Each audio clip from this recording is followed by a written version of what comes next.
Well, welcome back to another episode of the Rebel Love podcast. Today I am here with Esther Inman. So welcome, Esther. Esther and I are actually in a mastermind together. But what was interesting about how we hooked this interview up was that my VA came to me and said, "Tali, we need to get Esther Inman on the podcast. She just did this awesome post on her IG about gaining weight during lockdown, and it really resonated with me because I feel exactly the same way." So welcome, Esther, and we're going to talk a little bit about more of that, but we thought this would be a great opportunity to get you on the podcast to talk about using your personal brand to build stronger relationships, because that is how you connected with her, which is why you're here today. So thank you so much for being here. Welcome. Yeah, I'm excited. I'm so excited that somebody resonated enough with what I was talking about to want me to be on a podcast. So cool.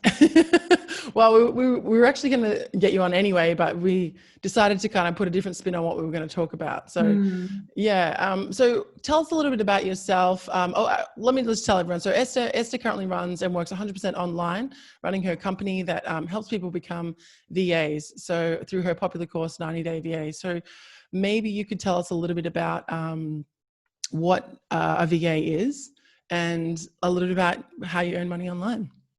Yeah. So I started as a virtual assistant about 7 years ago. And basically it's like what you would expect: a personal assistant, an office manager, an executive assistant. And then for some reason, there's a lot of customer service and social media management thrown in as well, all into one right-hand person, usually for small, medium, even larger size businesses.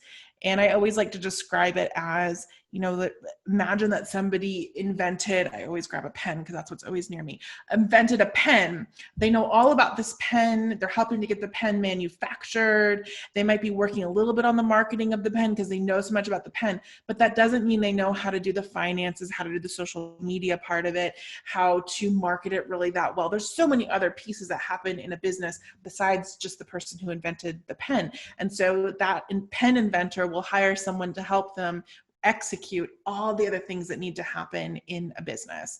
And so I started, and so many people were asking me how to get started. So I started mentoring some women, and that turned into, we have over 3,000 students now. And our program teaches the top requested skills to work from home as a virtual assistant. And it also includes a job board so that people can actually get a job and get going right away. So that's me in a nutshell. Wow. And how long have you been running your business for? How long did you say ago was that? Yeah, I started as a VA. I think it's actually about 8 years now. I quit my job in corporate and I started as a virtual assistant. And then about a year into that, I was so booked out and I had no one to refer work to because nobody knew what a VA was. And that's when I started slowly mentoring girls. And I would just put jobs into a Facebook group and do maybe some webinars in my little group, just little kind of like a Facebook Live. And then slowly it just kept growing and growing and growing. Wow. And now you've got a fully fledged program. Yes. Wow. That's such a great story.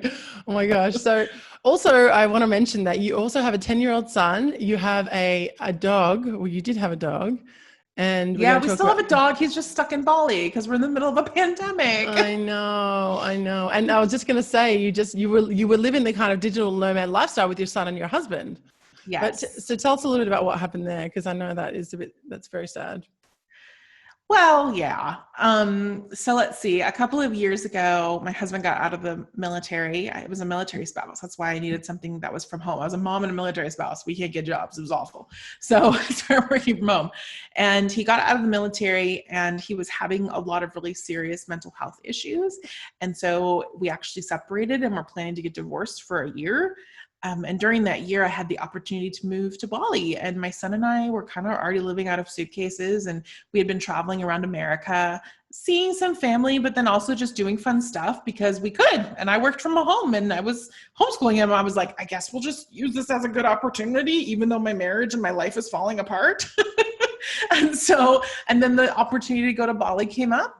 And, when your bags are already packed and you had enough money in the bank account to go, we went and we really loved it. And then my husband joined us there about a year later. And he won me back and we reunited our family. And we lived there for about 3 years and we traveled traveled all over Asia. We traveled in Australia. We went back to America and traveled for a few months. We really used it as kind of a home base to travel from. And we also just really loved Bali. And during the pandemic, about 6 months ago, we actually came to America to get our passports renewed, and we got stuck here. So, but our dog is okay. He is in good hands. Once the borders open and life is back to a more normal pace, we will be able to get him back. But for now, he's okay. We do miss him though. And we have...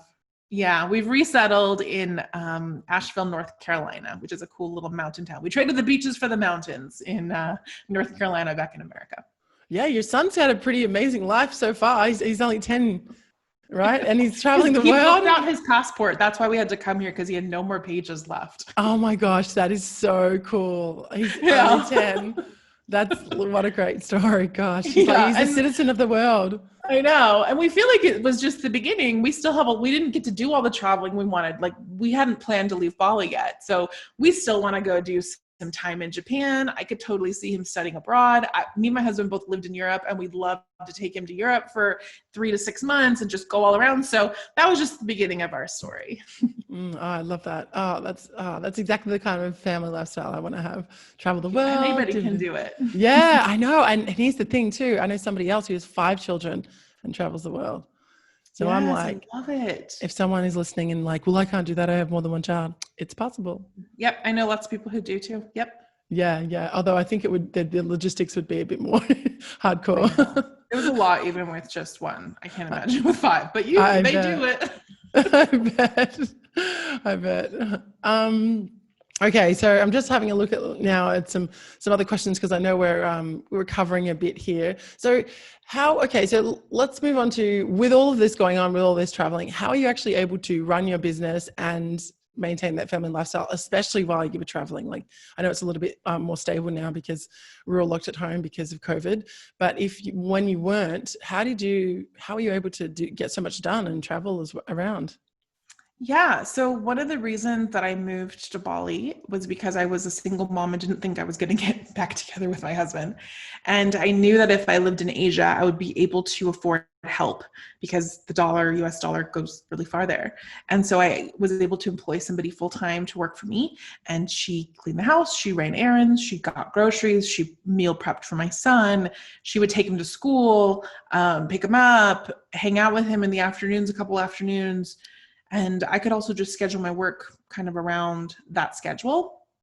And then when my husband and I got back together, we still kept her on while we lived in Bali, but he would still spend a lot of time with my son. He just didn't clean, I guess. And he would help run errands and stuff too. And then when we moved back to America, we haven't really felt comfortable having people in our home because of a pandemic. We're just now about hiring somebody part-time even. We just don't want people in our house when there's a very contagious virus going around at this time. Makes sense. Crazy. So my husband is the one who Ben is enrolled in an online school. We tried homeschooling him, but it was really hard for us. So my husband is like, I don't know what the ringleader, facilitator, coach, like he makes sure that Ben gets his stuff done every day, that he's on for there's not a lot of virtual appointments for him, but he does make sure that he's on for the ones that he does need to go to. He makes sure we all get lunch. He makes us all lunch. He'll run the errands. We get grocery delivery, but he'll put the groceries away. So he kind of is the wrangler, so to say now. Nice. Yeah. Wow. Gosh. Yeah. I mean, I've lived in Thailand for 4 months, and it's so amazing. I just love the lifestyle there. The best. I know. And such lovely people. Oh my gosh. And the sun. Yes. I still talk to my staff while on. We still pay her a pension. She just WhatsApped me a voice memo this morning. So her and I still talk all the time, at least. I miss her. I bet. Is she looking after your dog? No, but she did pack up and store all of our stuff, because we only brought 1 suitcase each, because we only thought we were coming for a few weeks to America. Right. So she did do all of that. Our dog is with our dog trainer. So he runs a dog hotel. And so Eddie's fine. But she does ask me about him all the time. And I'm like, wow, he's there. Yeah, go and see him. Yeah. So you mentioned you had the opportunity to go to Bali. What drew you to Bali in the first place? I had heard, so when I got into the digital nomad scene, there's a couple of different hubs that were becoming well known because of the entrepreneurial community, and there was decent Wi-Fi, there was good cost of living, lots to do for expats, and good visas. Visas is a big one that people don't realize. They think, oh, I'm just going to go to Europe. And I'm like, you can only get a 3-month visa. That's right. That's right. You're not really moving there. So once you kind of factor all that in, and then, you know, other places might have a great visa, but the Wi-Fi is terrible because it's a really obscure island or something like that. And that's why they have those visas, because they really want people to come there. So it really is all over the board, but I had heard about Bali, and I knew that it kind of checked a lot of those boxes. And I think I also I was going through the most traumatic and difficult time in my life. And I knew that Bali was kind of this like spiritual healing center without necessarily me being super woo-woo-y. I still really knew that I needed something that was going to kind of hug me and be somewhere that I could land. And so I knew that that's what Bali was for a lot of people. People go there for, you know, spiritual awakenings and all this stuff. And so even if I wasn't going for a spiritual awakening, I still knew that it was going to check that box that I really needed checked as well.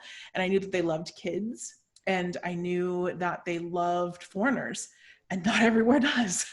Yeah. So that was one of the reasons. So all those things, and it was all true. The entrepreneur community there is incredible. Mm-hmm. And I made friends so quickly, and it was the biggest confidence boost because you're surrounded by all these people and nothing is crazy. Nothing is off limits. If you have an idea, I want to start a retreat company, and we're going to get boats, and we're going to go on sailboats, and we're going to sail these 3 islands. They'll be like, okay, cool. How can I help you? Oh, I know a girl who does food. I know this. So it's like, there's this incredible place, and you're able to do so much because you believe in yourself and because you have good connections, and you stop having those voices of, well, you can't do that. What are you thinking? That's not what we're doing. What do you mean? So when you're surrounded by that kind of community, you just flourish. And that's exactly what happened to me. Yeah. Do you know what's so crazy? My story is very similar. I had the same experience in Chiang Mai. That just so if you're listening and you're not sure what we're talking about, there's kind of like these digital nomad hub spots all over the world. So there's one in Bali, there's one in Chiang Mai in Thailand, in Colombia, in Medellin in Colombia. And then there's a few other places in the world as well. Exactly what you said, all the boxes of Wi-Fi is the biggest one. Wi-Fi and affordable living and community, like huge community. Yeah, there's a lot of visa runs going on as well. There is. But you learn how to navigate all of that because of the community, and it's normal. Like, oh yeah, I'm going on a visa run. Okay, see you in a few days. Like, it's just it is normal. It's normal. And everyone's like, oh, I've got this visa run coming up. I really don't want to go. I have to go, and it's like. You know, some of them would be, I mean, I think they've stopped it now, but you used to be able to just drive over the border, get your passport stamped and then come back, but it would be like a 10-hour drive.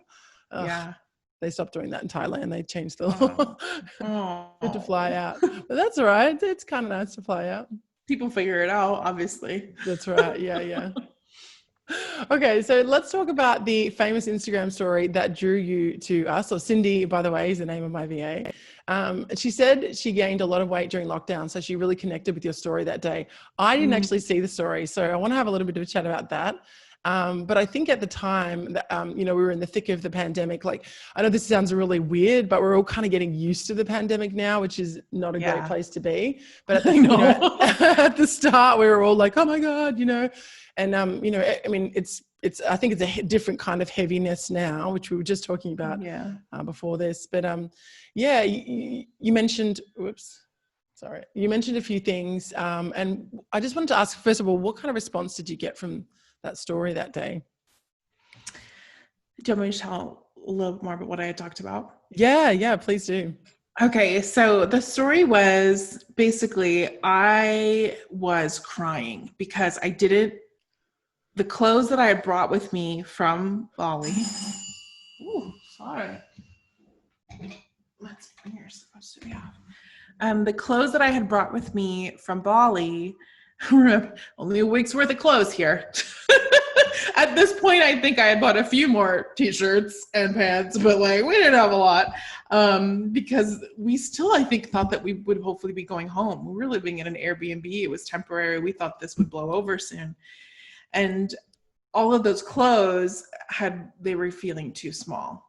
And I was looking in the mirror and realizing that I had gained weight and I was not feeling good about myself.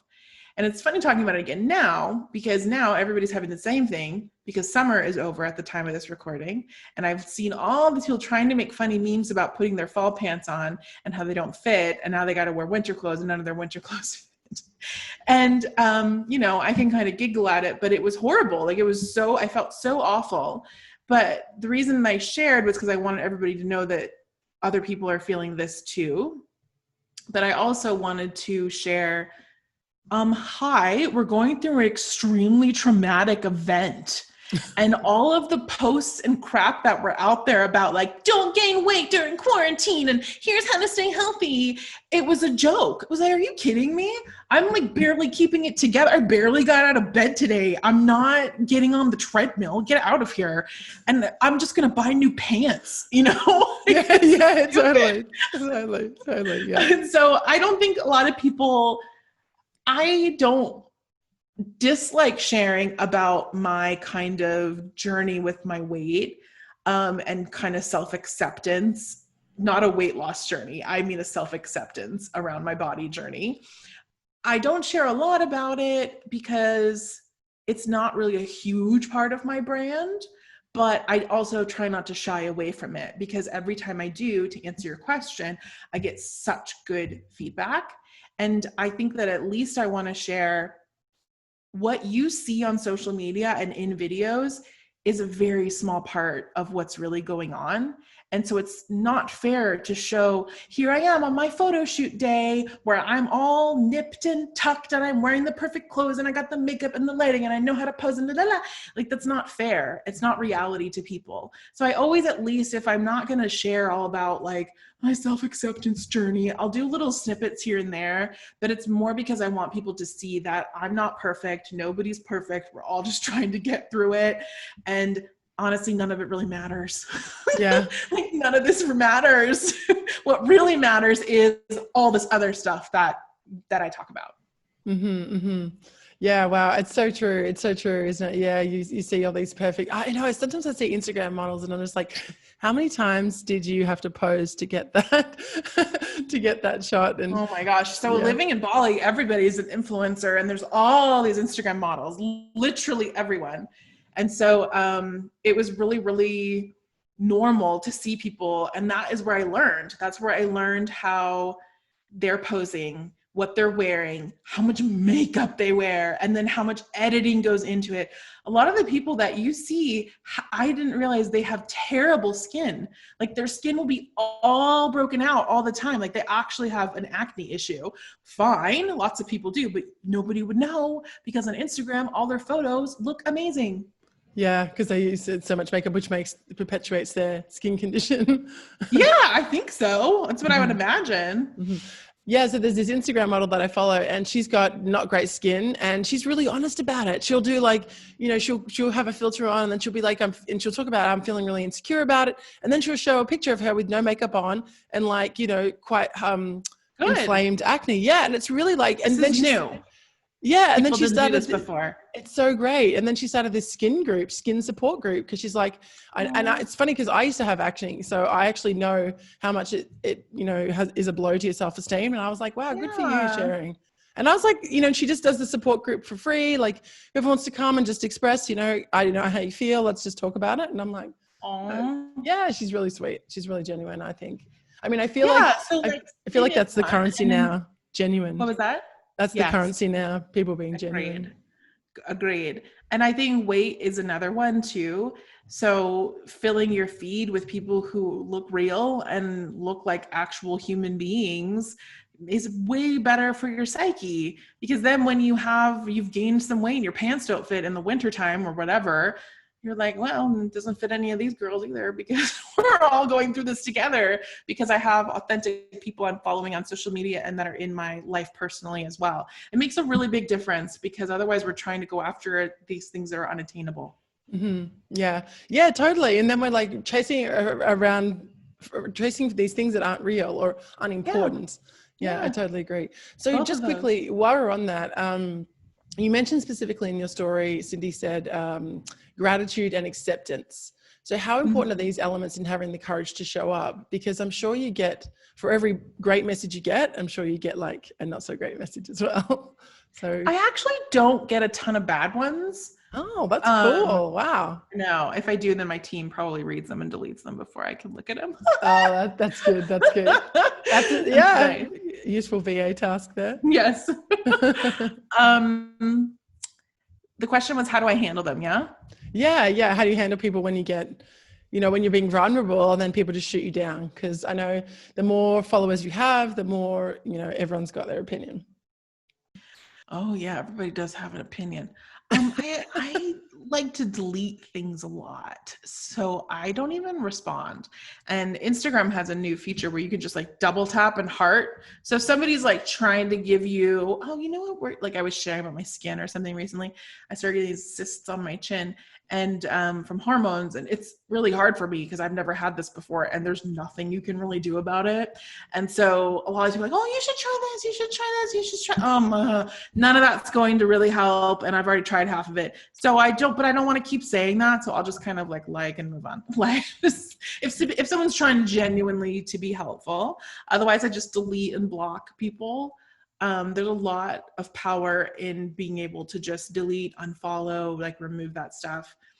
And yeah, I don't know. None of it has really bothered me a ton. That's and good. I think people would be surprised by how much actual positivity you get. People want to follow and know someone who's authentic and showing up as themselves, even if it's ugly. So I think people shy away from posting because they're afraid of what people will say, but I don't really get a lot of bad stuff. And that's I post good. All kinds of stuff. Well, that's good. I think you're onto something then. Yeah. Awesome. So moving on to your husband and your business. So you said that your husband came and joined you in Bali, then you got back together. And at this time you're already running your business, right? Were you running your business prior to your breakup with your husband? Yes, but I was still just a virtual assistant. And during our breakup, I had expanded into an agency and had taken it to 6 figures. So I really like bucked it up. I was like, I'm going to be fine. And then what happened was we went on a trip. We'd gotten back together. Everything's fine. And we went on a trip. And while we were on the trip, we were going to be traveling for 3 months around America. I was so excited.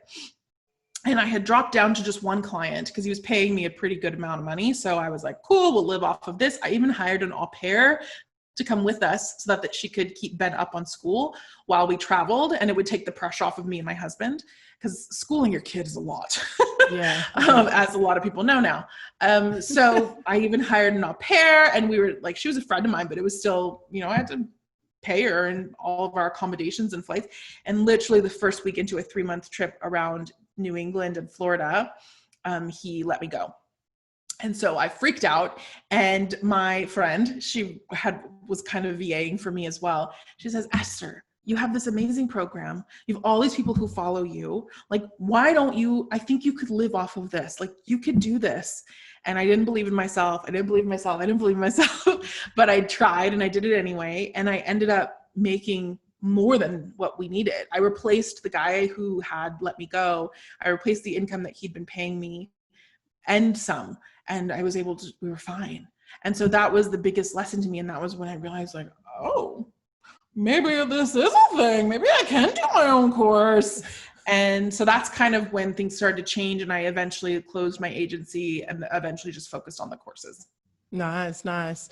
And what's the dynamic been since your husband and you reunited in Bali? Like, because he came in and then you all of a sudden got this successful business, selling courses, helping people learn. What was the dynamic like, him coming into that? Because you're the boss, really, right? Yeah. Not of the relationship. I very much so. And I'm also just like, in terms of our family, I'm the one who's very organized, and I'm like the project manager for all the things. So some of this is personality types. My husband's a very easygoing person. He's an Enneagram 9, if anybody knows what that is. So he's really go with the flow, really easygoing, and just wants to like make me and Ben happy. Like he loves us.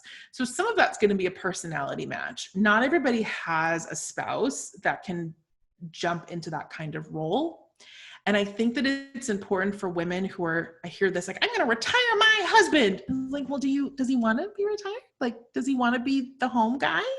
Because maybe he doesn't. Maybe he likes what he's doing. A lot of men aren't going to work well not having a thing that they're doing and contributing that's very, very tangible, and not being the primary breadwinner and not making more money. And that's like, I can't fix that. Like, that's Right. just the way that they are. And so just like let them do their thing and hire help if you need help to fill in some of the gaps. And so even we go through transitions. So initially we thought, okay, so my husband, he's going to be dad, stay-at-home dad now. Okay, so he's going to keep Ben organized. He's going to help book our trips. He's going to do photography for my business. He's going to manage the staff. He's going to do all this stuff that needs to get done, manage the house projects, everything. And he can do some of that, but he can't do all of it. And he doesn't want to do all of it. And so we've had to have moments where I get so frustrated because he also has a traumatic brain injury. And so he's very forgetful. And, sometimes his medication makes him very, very tired. And so sometimes he'll just be like out for a week, just sleeping. And so those are things that we've had to work through and realize, okay, so my husband's strengths, he doesn't want to clean the house. I don't blame you. I don't want to clean the house either. So we're going to hire that out. Same Totally. thing for dinner prep. Unless I'm in the kitchen with him, he's happy to help me and he's really great. He wants to hang out and cook with me and help with dishes. But if I'm not in there, he's just like a lost puppy and can't do it himself. And so instead of getting upset about it, I've just had to realize, okay, so I'm going to cook some of the nights a week. Other nights we're going to order out, or we're going to find something in the freezer to make. Like, it's what can he actually do that he's going to enjoy and feel fulfilled by. And like the photography, great. He's really enjoying that. So he's running up that, you know what I'm saying? And then you kind of have to tweak. And our life changed dramatically leaving Bali. And so we've had to make some tweaks again. And then we're about to get puppies. We want to have more kids. And every time life is just going to kind of keep changing.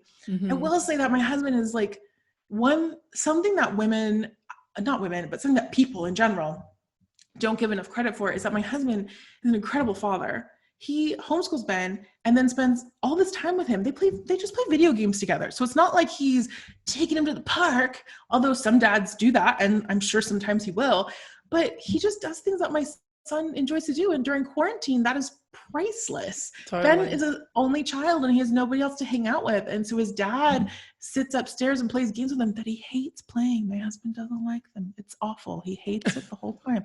But he does it because my son's lonely and who else is going to play with him and hang out with him? And it's part of like what he does every day. And they work out together. Ben will come downstairs and work out with him. And it's so cute. So like, I give that a lot of weight and credit. Totally. And he also takes care of me. I had a photo shoot on Saturday and he was like the point man. What do you need? Do you need some more water? Here's your next outfit. Let me go clean out the couch. Oh, you're going to shoot over there? Okay, let me get it ready. And my photographer was like, your husband, he is amazing. I'm like, I know. So yeah, I guess the point there is give credit's due for certain areas, and also don't force a round peg into a square hole. Or how does that go? A square peg into a round hole? Because if it doesn't fit, it doesn't fit. And then roll with the changes. Those are kind of my 3 takeaways. Yeah, I love that. I think you touched on a really important point with the personality type there, right? You have to really be willing and wanting to play that role. And honestly, I think it sounds like amazing, like to be able to hang out with your son. Not many children get that kind of attention from their parents. So I think it's pretty amazing, you know. It is. And so why am I going to be upset that the dishwasher didn't get emptied? You know, like, when you can pay somebody to do that. Yeah. Exactly. That's how I feel. I feel like if there's any job that is less than what I get paid an hour, I'm just going to hire it out because I value my time more than I value, you know. Yes. And what is more precious? Having your spouse or significant other, whoever, spend time with your kids and do things that you can't really hire out, like odd stuff, or do this like other random crap that you could just pay somebody to do and fulfill their life, and they enjoy doing it, and now they get to provide for their family. Like, is it really worth it for me to have him do all this stuff? Like, not really. Then we're not going to get to spend time together, for another example. Okay, now his evenings are busy making dinner every single night and cleaning up and the whole thing. Well, I'm just going to sit alone in my room. I just worked all day. I want to hang out with you. This is why we have money. Like, just things like that to think about. Everybody's family and life situation is different, but it's just stuff to think about. Like, what are we putting our value in? Yeah, totally.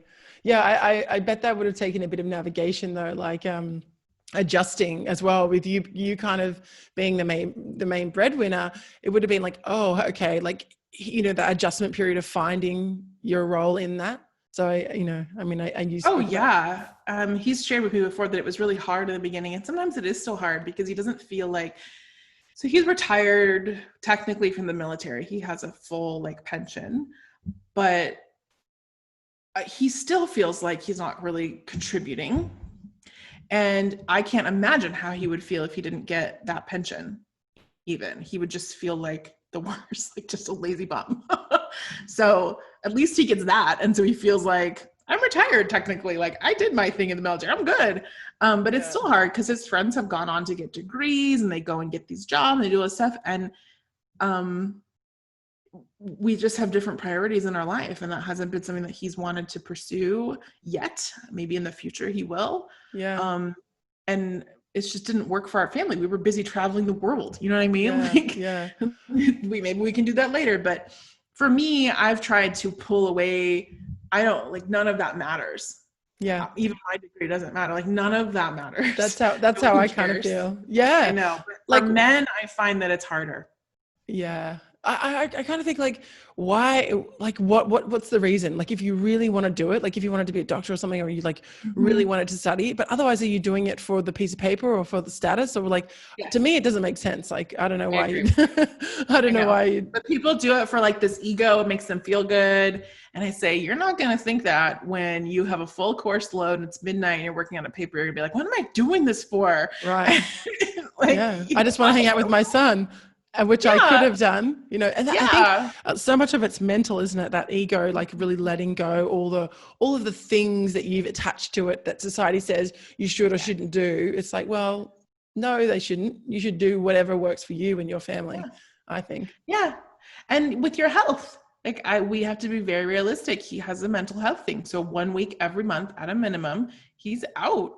And so like what job is going, like what, that's not reality, but okay. So you can be an amazing father. You can help homeschool our kid during a pandemic. What a blessing that is. You can do charity work. You can do all these other things that society doesn't necessarily put so much value and weight on, but I don't care.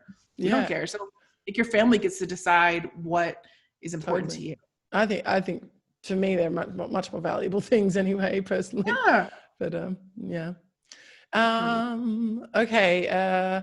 So basically, is there anything that you want to, I feel like just before we wrap up, I want to ask a few more questions. Is there anything that you would kind of have as a piece of advice for someone kind of having that same dynamic? So I know you mentioned the personality thing being a really big thing, but is there any kind of tips you could give anyone in the same situation where there is like a bit of a different dynamic, I guess? Yeah. So the questions that I asked my husband, because he still feels like, I call it like trying to figure out what you want to be when you grow up talks. And it's so silly to me, but it's important to him. Some of the questions that I ask my spouse and that you can even ask yourself too is if, hold on, there's a way I have to word it. If you could spend your time doing anything, how would you want to spend it? Like what would bring you joy and make you feel fulfilled? And then my other question is, if you weren't getting approval from anybody, like if your parents and your friends, none of that mattered, we didn't even know them, society, we had no idea, what would be the things that you would want to do? And that can help to put together something that somebody can do to support. Sometimes it really, like my husband with photography, he really enjoys doing it. I don't think he wants it to be his business. He doesn't want to do photography for anybody else, but he really likes doing it for me. And that works out great. So we found something for him to do. But there's been lots of other stuff in my business that a few things I've tried, and then other stuff that I could have had him do, but it's just not his thing. Like he doesn't want to. And so I'm not going to force it. So what are things that you can, and sometimes that stuff will work in with your business and sometimes it won't, and that's okay too. So that's, yeah, I guess that's usually the questions that I would ask yourself and your significant other. And then as a family, how, if we could live anywhere, pretend we don't have this house, pretend we're starting over, we don't have these cars, we don't have anything, what would we want to be doing? How would we want to be spending our time? Mm-hmm. And that will help get you closer to the answers that you're looking for. Nice. And like two more questions. Once the pandemic is hopefully in a different situation than we are now, will you be traveling again with your family? Yes. Awesome. I want to do Japan for at least a month. I want to go back to Bali and maximize my visas that I can get. And I just miss Bali. It feels like home more than even here now. And so I would like to go and just spend as much time as I can. And we want to go to, so my husband and I actually met both of us were living abroad in Europe, in Bratislava, Slovakia. And so we want to go, and I have a bunch of people who work for me and friends, like probably 5 or 6 people who live in Europe. And so I'd love to take Ben. He's never been. And so we'd love to go to Europe for 6 months, maybe do like 3 months in the UK and 3 months on the mainland because of the visas. I understand how visas work, to those of you listening. Because digital nomads, we know our stuff. Yeah. And so that's just some of the stuff that we want to do. I still haven't been to South America, so that would be, maybe down the line. Yeah. Oh, I just want to mention as well, you mentioned that you went back to the States because your sons ran out of passport pages. That is so awesome. Like, how old is he? He just turned 10 and he had just gotten his passport, I want to say, when he was 5. Oh my gosh, that's so amazing. And he ran out of passport pages. Like, what a cool life. That kid has had a really nice life so far. Yeah, he's, you know what, it really makes your kids into really cool people. They get along with anybody. They're so flexible and easygoing. We can put him into a new situation and he'll just make friends. Oh, okay, cool, we're doing this. I mean, he's not perfect, obviously, but he'll try new foods, even if it looks weird. Like, he's just the coolest. Yeah, that's so awesome. That's so awesome. Oh, and last question. If somebody wants to find out about your 90-day VA, I know we've set up a special link for you. So you can go to rebellove.com/90day VA. Again, that is 90 DAY and then the letters VA. Can you tell us a little bit about more what you offer just to get people introduced to your 90-day VA program? Yeah. So my program really focuses on teaching the top requested skills that we have coming in for job postings and people asking for us to place VAs. We get a few every month. People like pay us to find them VAs, but then every single day we have businesses that come and post looking for VAs. And so we know what they're looking for, and that's what our program talks about. So the course includes actual step-by-step skills training and how to do those things. And it helps you build a portfolio because that's a big thing that people ask for. They ask to say, okay, well, cool, you said you can do social media. Well, I want to see what's a package that you've put together. Right. We help you learn how to write blogs, edit podcasts, edit videos, put together posts, all the things that somebody would need in one comprehensive program. And you'll build a portfolio as you go. And then you can start to apply for jobs as soon. We have like a list of minimum things to do before you're ready to apply, but the job board is included as well because we really care about people actually getting jobs, not just another degree that I can put on my wall and now I qualify to work for free as an intern for 2 years. Like, we're really trying to cut all of that crap out. Most of our students are working within the 6 weeks up to the 90-day mark. So it's really as fast as you can move and kind of get going. And that's really what we care about, is getting people to be able to work from home for real. Wow. So some people are getting jobs after 6 weeks of being in your program. A lot of people, yeah. Most of them never finish the course. Wow, that's amazing. And I guess you have some sort of support system as well while they're in the course? Do you have like a Facebook group or? Yeah, well, we have an incredible community. That's where the jobs are posted. It includes weekly calls. It includes quarterly bonus trainings. then people can ask questions. And then also when you're checking out, when you buy the course, you have the option to add on a mentor for 6 months, and they'll actually review your items in your portfolio. You can email them questions. You can just get extra support, because this is a huge change. It's not just like, I'm going to apply for a remote job. No, actually working from home, especially in the virtual assistant niche, like it's a big change. And so it's really helped people navigate that whole change. You're not an employee anymore. Mm-hmm. Yeah, totally. Well, it's interesting actually, because I work full-time online as well. And so it's, people are like, how did you do it? How did you do it? And then you're like, well, I'll tell you what, when you start working online, there's a whole other slew of problems that, oh, your face disappeared. Sorry. There's a whole other slew of problems that come up, like literally, like for me, it was like the workstation, right? Like, where can I work that I actually feel physically comfortable? Because otherwise I just am not productive. So this is like all these things. So hopefully you talk a little bit about that in your course as well. And Esther, thank you so much for being here. It's been a pleasure to speak to you. I know you've got a lot going on, and you've got a really cool life by the sounds of it. And you have you've managed to make your business very successful, and your marriage as well, which is really amazing. Oh, so thank you. Yeah, thank you so much all for being of it here. was a lot of hard work. So hopefully I was as transparent as possible.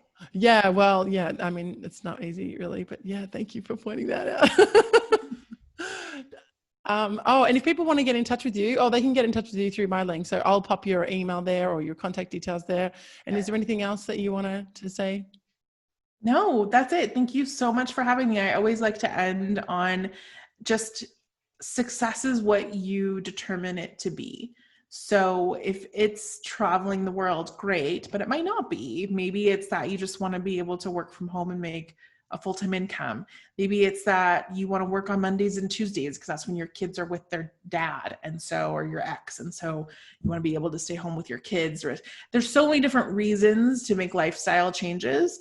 There's no right or wrong reason. Some people want to be a caretaker. Some people, like I said, the other examples, but it's totally possible for you. Nothing I said, those are all real student stories that I just said. So all of that is completely possible for anybody.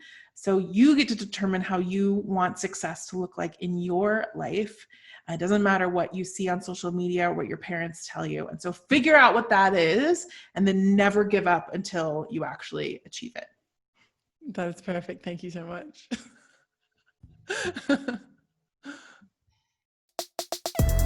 Thanks for listening to the Rebel Love Podcast, the podcast about love, sex, relationships, and money. If you like this episode, please support us by subscribing and leaving a review on your favorite podcast platform. And find all the details of this episode and more at rebellove.com/podcast.